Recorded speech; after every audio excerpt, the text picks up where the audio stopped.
It is the SmackDown after SummerSlam, and Roman Reigns is kicking off the show by coming out and down to the ring and saying his famous catchphrase, "Acknowledge me." And he basically goes and talks about how he is the only tribal chief and that he never left anyone in charge except for his wise man, Paul Heyman. And he also goes to say that he came back not only to save the Bloodline regime, but to also put SmackDown back on top. After Roman says all of that, Cody Rhodes' music will then hit and he will come down to the ring to welcome Roman Reigns back and to also basically talk about how he is surprised that out of all people, Roman came to help him at the end. Cody would also basically say that he has a lot of respect for Roman Reigns and that it is only fair that he gives him a rematch for the title since he is 0-1. And as these two begin to stir each other down in the ring, the Bloodline music would hit and out they came. Solo Sikoa would basically go to say that Cody win at SummerSlam was a joke and Roman causing him the title at SummerSlam comes with consequences. And as a angry Solo Sikoa and the rest of the Bloodline march down to the ring, SmackDown GM Nick Aldis will come out and stop them by basically saying that there will be no chaos on SmackDown and that Solo Sikoa asked for Bloodline rules and that is what he exactly got. Nick will also say that tag action will happen tonight and that Tama Tonga and Tonga Loa will be going up against Cody Rhodes and Roman Reigns in the main event of SmackDown. And while that announcement hypes the crowd up, we get hit with our first commercial break, which is make sure you guys subscribe to the channel because I will be bringing a lot of gameplay, simulations, and what if scenarios. So if you are into that type of content, make sure you hit that subscribe button and you won't miss out on it. But let's go ahead and go to our first match of the night. So the first match of the night is Baron Corbin versus Angel Garza with Legado ringside, and the match will end with Corbin getting the win with the help of Apollo Crews, fighting off the rest of Legado that was at ringside. Then we will flip to a backstage segment, which we see Jade Cargill and Bianca Belair talking to Nick Aldis about how they feel that they deserve another rematch for the women's tag team titles due to outside interference of Blair Davenport. And while Nick is about to give them their answers, Chelsea Green and Piper Niven interrupts and say they believe they should get a tag title match this time and Jade and Bianca shouldn't keep getting opportunities after opportunities, which will lead to both teams fussing at each other, while Nick Aldis makes it official that next week's SmackDown, Bianca and Jade will go up against Chelsea Green and Piper Niven, and winners will get a shot at the women's tag titles. And he will also basically tell Chelsea Green that she should be heading to the ring because she is facing Naomi right now. And this match is a 10 to 15 minute match with Chelsea Green getting the win over Naomi to build momentum heading into her match next week. And with that match now being over, we head into our second in-ring segment, which newly United States champion LA Knight comes out and down to the ring to celebrate his victory at SummerSlam and talks about how he is going to make the US title mean something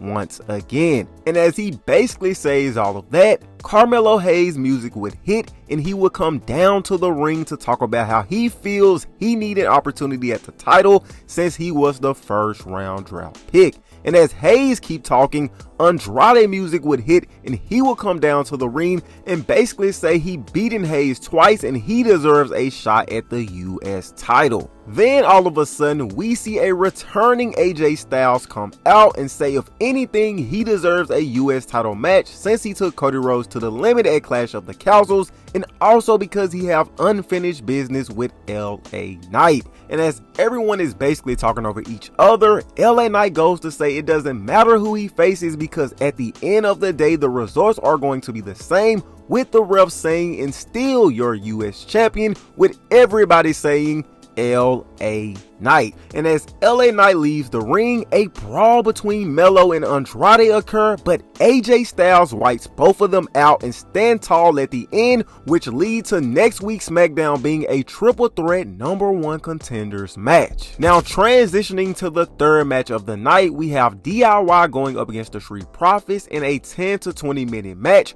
which DIY picks up the win. And now coming out of commercial, Cody Rhodes sees Kevin Owens backstage and thanks him for having his back against the Bloodline for the past couple of weeks and also at SummerSlam. Kevin Owens tells Cody that it is no problem since Cody always have his back. And they both hug and pat each other on the back as a show of respect as Cody Rhodes go and prepare for his main event tag team match. Now headed out back to the ring, we see the new WWE Women's Champion Nia Jax and Miss Money in the Bank Tiffany Stratton come out and down to the ring to also celebrate Nia Jax's victory over Bayley at SummerSlam to become the new Women's Champion. Not only that, but they both play replays over and over of Nia Jax hitting her finisher on Bayley and they both laugh about it. But all of a sudden, Bayley music would hit and she would come out and down to the ring to talk about how she lost fair and square and that she have to accept that.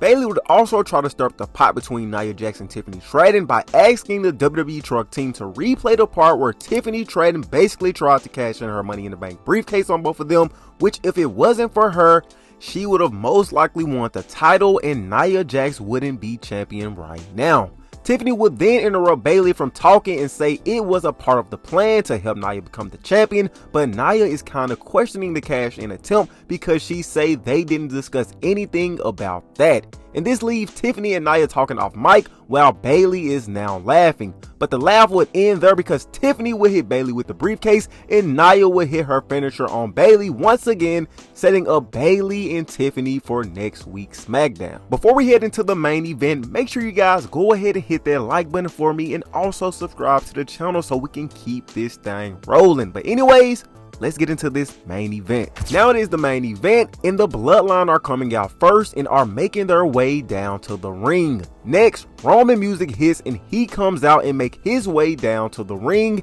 And lastly, Cody Rhodes music hits and after he does his famous whoa, Kevin Owens hits him from behind and begins to brutally assault Cody Rhodes as he say, "I thought we had each other back." He also hit Cody Rhodes with a pop-up powerbomb off the stage, which leaves Cody hurt and not able to compete in tonight's main event. And as Roman looks on at a beating Cody Rhodes, the new Bloodline began to jump Roman in the center of the ring, also brutally assaulting him. And as soon as Solo Sikoa is about to hit Roman with a chair, Jey Uso music hits and from behind with a chair he began to beat down Tama Tonga and Tonga Loa with the chair before super kicking Solo Sikoa, which sets Roman Reigns up to spear Solo in the center of the ring. This leaves the Bloodline to roll out the ring while Jey and Roman shows respect to one another before SmackDown cuts off. And this, ladies and gentlemen, is how SmackDown should be booked.